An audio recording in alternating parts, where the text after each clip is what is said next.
l'onore di procedere al conferimento della laurea honoris causa al Presidente François Mitterrand.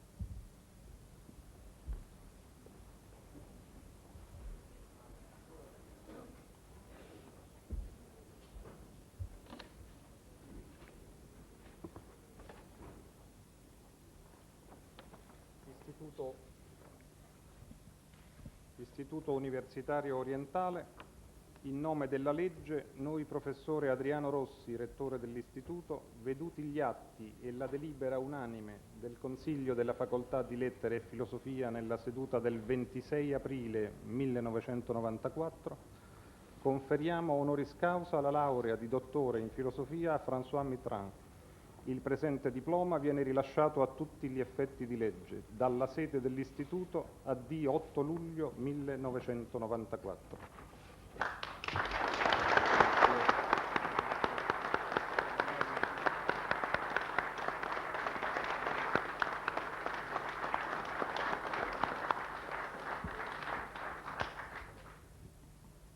Al Presidente ho ora l'onore di presentare il sigillo dell'Istituto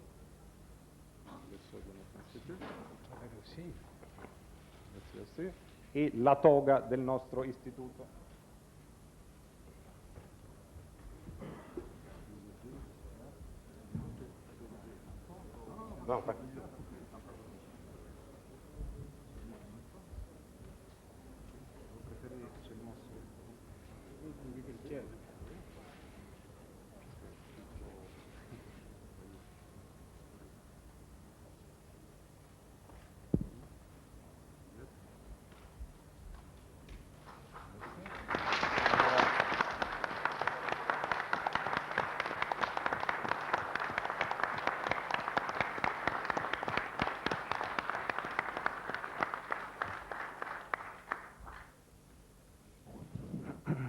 Invito ora il signor Presidente a pronunciare la sua allocuzione dottorale.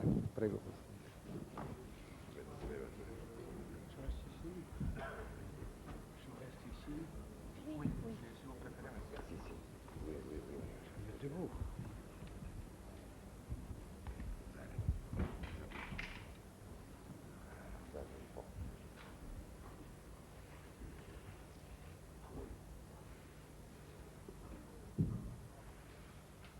Monsieur le Président, Monsieur le Doyen, Monsieur le Député, je vous remercie. Et je remercie l'Institut universitaire oriental de l'honneur que vous me faites et des propos qui l'accompagnent. Messieurs les présidents, Monsieur le maire, Mesdames et Messieurs, c'est assez difficile d'entendre des compliments, même quand on s'y habitue. Ce que je viens à l'instant d'écouter relevait d'une culture et d'une analyse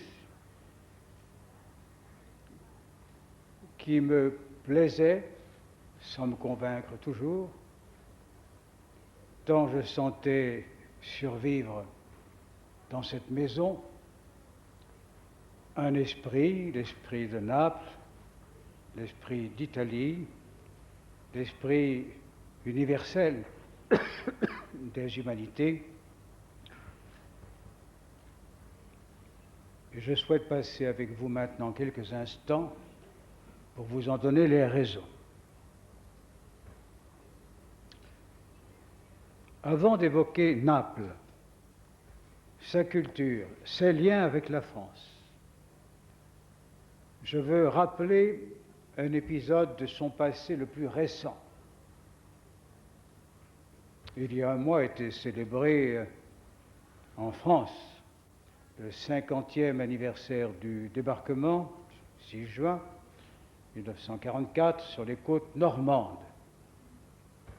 Et dans quelques semaines, je fêterai avec les Parisiens la libération de notre capitale. Nouvelle étape du rétablissement des principes de liberté et de démocratie en Europe. Mais nous, Français, n'oublions pas que pendant ce temps, de durs combats se déroulaient sur le sol italien et qu'une autre résistance, la résistance italienne, luttait à nos côtés. Nous n'oublions pas que le 28 septembre 1943, Naples s'insurgeait et qu'au terme de 4 journées sanglantes, son peuple se libérait lui-même. Quand les troupes alliées entrèrent à Naples le 1er octobre, oui, la ville était libre. La vaillance des Napolitains, auxquels je veux rendre hommage, avait suffi. Ces 4 jours de Naples ont rendu votre cité et ses habitants plus chers encore aux citoyens de la République française. Ce n'était qu'un retour des choses. Relisons Stendhal, qui écrivait en 1817, au terme de son 2e séjour dans votre ville. Je le cite. « Je pars. Je n'oublierai pas plus la rue de Tolède que la vue qu'on a de tous les quartiers de Naples. C'est, sans comparaison, à mes yeux, la plus belle ville de l'univers. Cette baie si belle, qui semble faite pour le plaisir des yeux, les collines derrière Naples toutes garnies d'arbres, cette promenade au village de Posillipe par le chemin de Joachim, tout cela ne peut pas plus s'exprimer que s'oublier. Et comment ne pas évoquer le souvenir d'Alexandre Dumas, entrant sous une fausse identité dans un royaume dont son père avait été le prisonnier. Découvrant Naples en 1835, en tombant et en y tombant amoureux, double bonheur, pleinement napolitain. Expulsé à l'automne par la police des Bourbons, Dumas reviendra à Naples un quart de siècle plus tard, aux côtés de Garibaldi. Il y restera encore 4 années, animant un journal plus garibaldien que ne l'était Garibaldi. Dumas ne pouvait s'empêcher d'être excessif en tout. Et dirigeant le musée archéologique et les fouilles de Pompéi, il continua de vivre parmi vous et de s'en réjouir. D'où cette rencontre passionnée qui sera rapportée dans un roman et surtout dans des impressions de voyage qui sont un hommage éblouissant à Naples et aux Napolitains, à ce peuple qu'il avait, mieux que tout autre en son temps, à la fois compris et aimé. Je n'aurais ni le talent, ni l'usage des superlatifs, ni l'imagination entraînante d'Alexandre Dumas. Mais j'essaierai moi aussi de comprendre et d'aimer, à sa façon. Naples, ce n'est pas seulement en effet un site et une ville admirable, c'est tout autant un mode de vie, c'est une culture. Et dès l'origine, elle a été placée sous le double signe de la beauté et de l'esprit.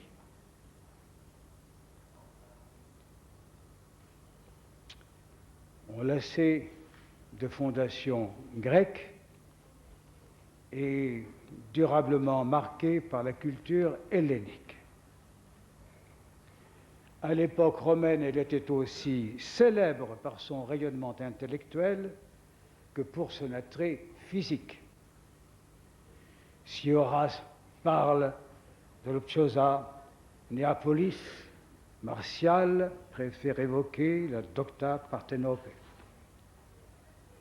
Bien des siècles plus tard, en 1224, c'est Naples qui conduisit Frédéric II de Hohenstaufen, l'empereur romain germanique, a installé la première université de l'Italie du Sud,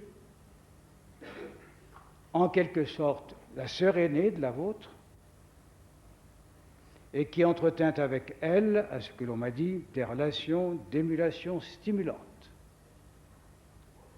œuvrant pour une renaissance déjà, celle de l'Empire romain, esquissant les contours de ce que sera plus tard l'État moderne. Le grand Frédéric II, Hohenstaufen, voulait des juristes et des administrateurs, et il les voulait près de lui, formés en vertu de ses désirs et de ses besoins, beaucoup plus que selon le seul intérêt de l'Église et de la papauté. On lui en voulut, rappellerai-je, qu'il réussit cette étonnante gageure de reconquérir les lieux saints et d'en être pour cela excommunié. J'aime bien les esprits originaux, mais il le paya cher. Naples, en tout cas, devint une ville universitaire, privilège immense pour l'époque.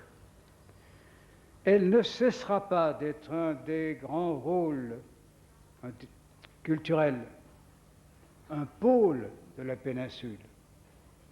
Avec la dynastie d'Anjou, elle s'affirma comme une des capitales les plus brillantes, attirant Pétrarque, Boccace ou Giotto. Nous n'en retirons pas, nous, Français, trop de vanité.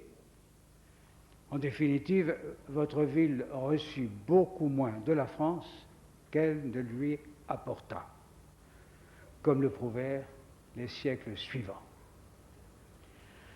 Le 22 février 1495, Charles VIII, roi de France, entrait à Naples au terme d'une longue chevauchée que devaient suivre quelques déboires. C'était la rencontre d'un monde inaccompli, le nôtre, avec une civilisation florissante, la vôtre. Charles VIII, en tout cas, accomplissait deux ambitions. La première, imposer les droits de sa famille, des Valois, enfin, du moins ce qu'il en pensait, sur le royaume de Naples, en raison de l'héritage du dernier duc d'Anjou, et entreprendre, la route du Levant étant ainsi ouverte, une croisade contre le Grand Turc. Après tout, ne s'était-il pas lui aussi dénommé, il ne fut pas le seul roi de Jérusalem.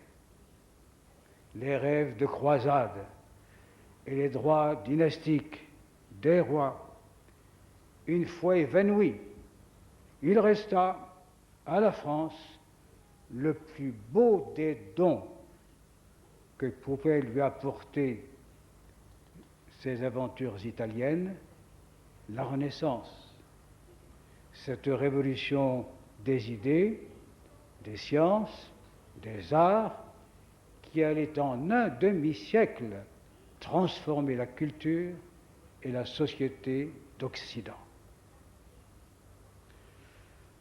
Commença alors un mouvement de relations, d'échanges dans lequel l'influence italienne irrigua toute l'Europe,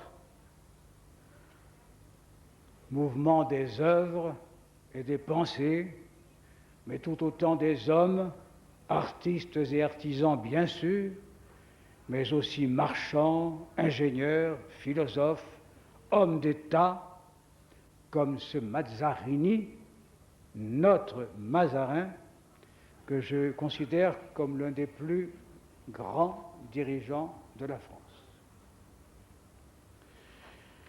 Mais concentrons aussi, si vous le voulez bien, notre attention sur ces XVIIe et XVIIIe siècles moins connus que les précédents, et qui furent ici, dans cette ville, une période de bouillonnement et de création intense. Et rendons-leur justice. C'est à Naples où le Caravage s'était réfugié à la suite de l'un de ses nombreux démêlés avec la justice romaine, qui s'affirme et qui affirme l'existence de l'école luministe, avec son retour à la peinture naturelle, ce ne sera pas la dernière, en réaction du maniérisme devenu formaliste et conventionnel, comme le deviennent toutes les disciplines. C'est de Naples que ce naturalisme, redonnant la primauté à la crudité de la lumière, à la densité de la matière, au modelé des formes, se diffuse en Europe grâce à des personnalités diverses comme le Battistello, Vaccaro, et cette figure exceptionnelle que fut Artemisia Gentileschi, femme et peintre, cas assez rare pour ce temps-là. Le chevalier Marino, considéré comme l'un des plus célèbres poètes, a déployé pendant 10 ans toutes les grâces de son art à Paris, à la cour du jeune Louis XIII. Adulé mais lucide, il donna un portrait pénétrant de la France de toujours. Permettez-moi de le citer. La France, toute pleine de contradictions et de disproportions, lesquelles cependant forment une discorde concordante qui se perpétue. Je peux témoigner de la justesse de ce diagnostic. Peu de temps après, Giambattista Basile, autre poète et homme de cour, écrivait Le conte des contes ou le divertissement des enfants, recueil plein de vie et de truculence, où l'on trouve l'histoire de la chatte Cendrillon que devait adapter en français, à la fin du même siècle, Perrault. Vous voyez que les relations sont constantes, s'interpénètrent, que les cultures et les traditions forment l'esprit ici et là. Sculpteur et architecte de génie, metteur en scène de toute une époque, comme l'écrit notre écrivain André Chastel. Le chevalier Bernini conçut et organisa l'art baroque. Dominant la scène à tel point que ses contemporains ne voyaient que Michel-Ange pour rétrospectivement l'égaler. Et personnellement, je ne serais pas très loin de porter ce jugement, même si je dois noter au passage, pour être tout à fait juste, que les collègues français artistes de Bernini s'arrangèrent pour empêcher la mise en œuvre de ces projets pour l'achèvement du Palais du Louvre. Il en reste une statue équestre arrangée par un autre, mais chaque fois qu'il m'arrive de parcourir assez souvent encore les grands couloirs du Nouveau Louvre, je n'oublie pas ce que l'on doit à votre compatriote. Mais c'est Luca Giordano, dit Luca fa presto, je prononce peut-être pas très bien, je veux dire c'est la place de l'accent tonique qui me dérange un peu, et vous vous y reconnaîtrez. En raison de sa folle virtuosité, qui illustre en peinture, de Naples à l'Escorial, cet art nouveau fondé sur l'occupation et la dramatisation de l'espace. Vous voyez que beaucoup de choses, beaucoup d'idées, beaucoup de formes sont nées ici. Et l'art baroque s'épanouit alors partout, à partir de Naples, dans tous les domaines, suivant tous les registres. Citerai-je l'opéra seria, qui connaît son plus subtil raffinement, grâce, il faut le dire, à ces castrats qui idolâtraient l'ensemble de l'Europe. Scarlatti définit l'ouverture à l'italienne, qui préfigure la forme symphonique. Et parallèlement, la musique abandonne ici ses habits de cour et se diffuse dans toute la société avec la naissance de l'opéra bouffe, dont la servante maîtresse de Pergolèse est le premier joyau suivi de beaucoup d'autres. Un écrin leur est bientôt offert avec la construction du théâtre de San Carlo, au temps de Charles III de Bourbon, attaché à l'embellissement d'une ville et d'un royaume dont il voulait faire un laboratoire de réforme. J'ai visité ce théâtre, j'y ai trouvé là l'une des merveilles de l'Europe. Et pendant plus d'un siècle, et notamment sous la direction de Rossini, San Carlo allait se trouver au cœur de l'invention musicale. Naples fut ainsi une fête, pas seulement une fête. Les drames de la vie, les drames de l'histoire s'y tenèrent rendez-vous. Une fête pas simplement pour elle ou pour les siens, mais aussi pour nous tous. Benedetto Croce, que vous avez cité tout à l'heure, rappelait à des autres étrangers, lors de l'exposition de 1900, ici, vous n'êtes pas simplement sur un terrain vésuvien, mais vous êtes aussi sur le terrain spéculatif de la spéculation des idées, le plus représentatif d'Italie. J'ajouterai que Naples a été une capitale du droit, qu'elle l'est toujours, et de ce que je n'appellerai pas son envers, et de la rhétorique. Elle a naturellement été gagnée par l'effervescence intellectuelle de l'humanisme renaissant. S'il n'y a pas à proprement parler d'école napolitaine, on peut dire que viennent à Naples, au XVIIIe siècle, les intellectuels épris de liberté, et généralement voués à l'errance pour échapper au sort de Giordano Bruno. Je pense en particulier à Campanella, que sa définition de la cité idéale amena par comparaison à une vigoureuse critique sociale. Et puis ce fut le choc galiléen. On pourrait dire copernicien, ne disputons pas.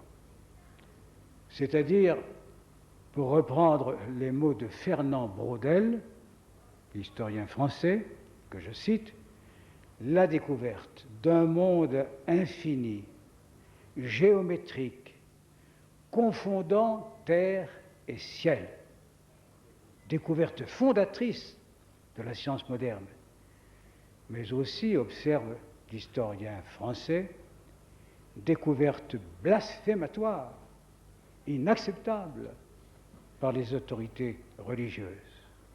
Les choses ont changé sans doute, mais c'est une bonne référence.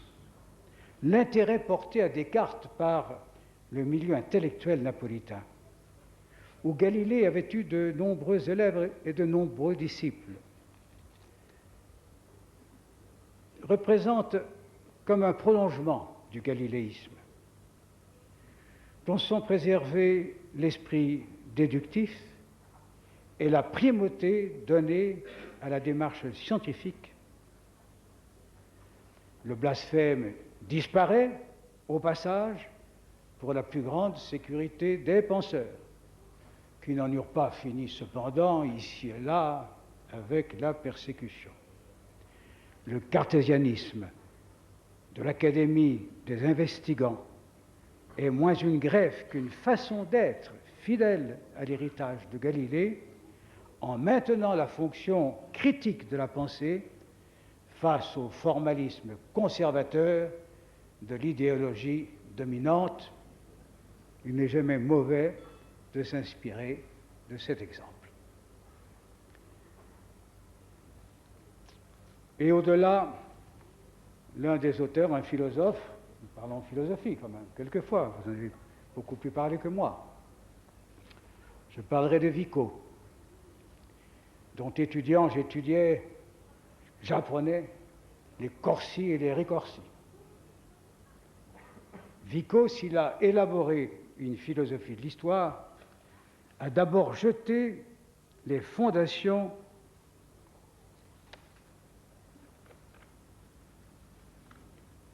des sciences humaines, rejetant la prétention des philosophes, pardonnez-moi, à expliquer le monde naturel que Dieu seul connaît. Il légitima l'étude du monde civil, du monde des nations, qui, c'est lui qui parle, fait par les hommes, peut être connu et expliqué par la science humaine. Et quand il écrit que la science nouvelle commence avec les premières pensées des premiers hommes et non pas avec les premières réflexions des philosophes sur les idées humaines, il définit les principes de la recherche historique et ethnologique moderne, surmontant l'anachronisme, intégrant dans son objet la mythologie, la poésie, la philosophie et l'histoire religieuse, sur lesquelles, vous le savez, Vico a insisté de façon si profondément novatrice.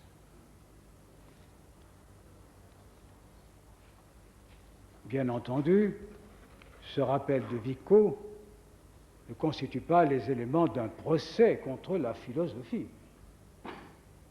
Ce ne serait pas le lieu ni le moment, mais un rappel utile d'une certaine façon de réinventer le monde alors que tant de siècles étaient passés. Mesdames et messieurs, votre institution a bien entendu changé. Elle s'est développée, elle a élargi son horizon, ses champs d'études et ses publics. Mais elle n'a pas varié sur deux points essentiels. La volonté d'exceller, l'excellence, et l'esprit d'ouverture, c'est-à-dire la capacité de connaître, de comprendre et d'échanger pour le bien de tous. Et je profite de cette occasion, avant de terminer, pour vous faire part de l'une de mes préoccupations en ce jour où Naples accueille le sommet des 7 pays les plus industrialisés du monde. Entre les pays les plus riches et les pays les plus pauvres, le fossé ne cesse de se creuser. Savez-vous qu'en dépit des sommes considérables affectées aux aides bilatérales et multilatérales, le flux des capitaux qui vient d'Afrique vers les pays industriels est plus important que le flux des capitaux qui vient des pays industriels vers les pays en développement. la croissance économique de quelques États en développement sert souvent, trop souvent, et il faudra le rappeler ce soir, demain, après-demain, et je n'y manquerai pas, sert d'alibi pour aider de moins en moins les autres, les plus pauvres, naturellement, ceux qui s'enfoncent dans la misère. Après tout, pensent beaucoup, sans le dire, qu'ils y restent. Tel n'est pas mon sentiment. Ce désintérêt ne me paraît pas seulement inacceptable, moralement et socialement, mais je le crois suicidaire pour nos propres pays. Refuser de considérer l'aide au développement comme une priorité d'action, c'est se vouer à l'impuissance face au trafic de la drogue, à la montée du sida, aux conséquences de la poussée démographique dans les pays du Sud, à la misère, encore à la misère.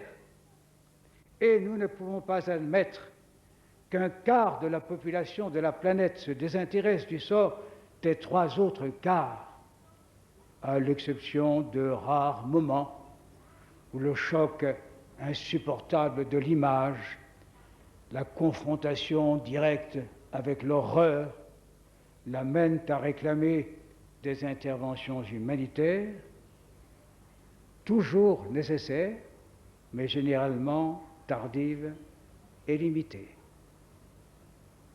Eh bien, il faut réagir. Et qui peut mieux le faire, monsieur le député, que l'Europe? L'Europe en a le devoir. Son passé n'est pas innocent à l'égard des peuples de bien des pays du Sud.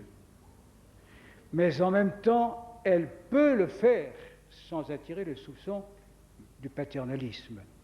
Car depuis qu'elle s'est unie, elle a déjà beaucoup agi en ce domaine, en nouant avec de nombreux pays des relations où s'équilibrent l'aide et le respect. Cela reste très insuffisant. Car tout est lié. L'Europe que nous souhaitons, en tout cas que je souhaite, et je ne suis pas le seul ici, l'Europe des peuples et non plus seulement celle des marchandises, l'Europe des cultures, doit être aussi l'Europe de la solidarité, protectrice des siens et généreuse avec les autres. Voilà, mesdames et messieurs, j'en aurai fini. La volonté de faire l'Europe ne peut être confondue avec le repli sur soi. Ma conviction est au contraire que l'Europe a encore bien des choses à apporter au monde, si elle le veut. Et je crois qu'elle le peut. En ces siècles passés, que j'ai eu l'honneur d'évoquer devant vous, où vous m'avez parlé si justement de philosophie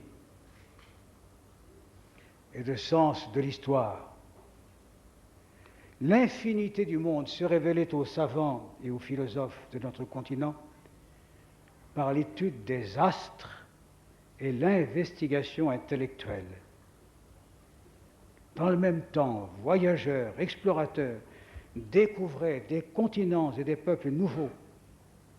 Et c'est de cette double révélation qu'est né le monde moderne.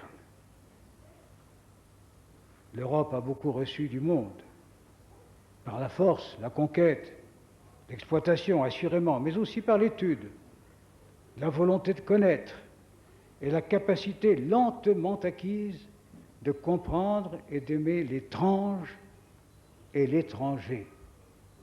Qui, mieux que vous, mesdames et messieurs, de l'Institut international oriental, peut en témoigner?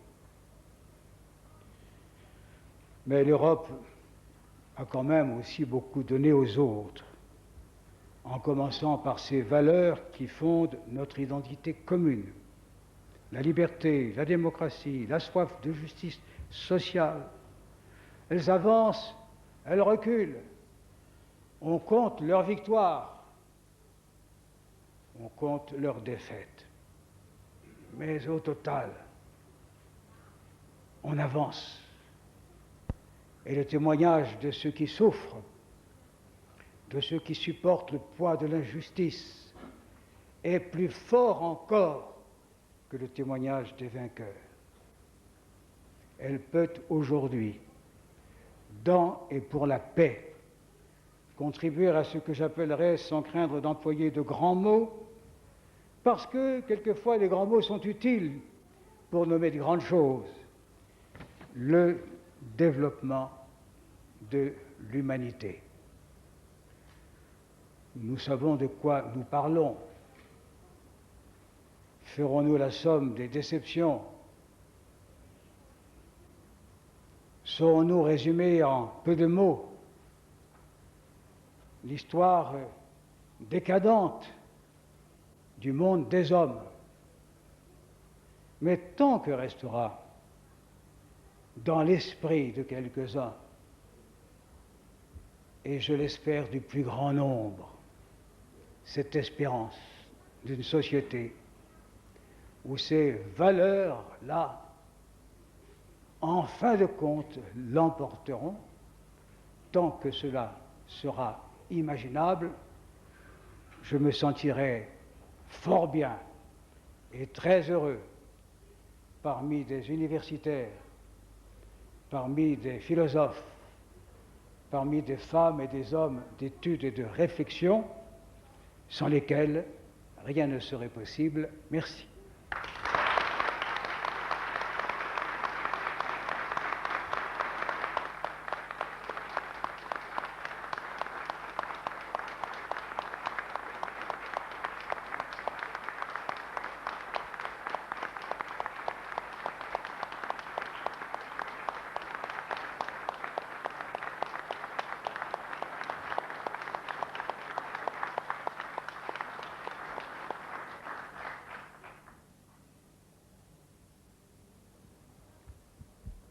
Ringrazio il Presidente François Mitterrand per la sua lezione magistrale.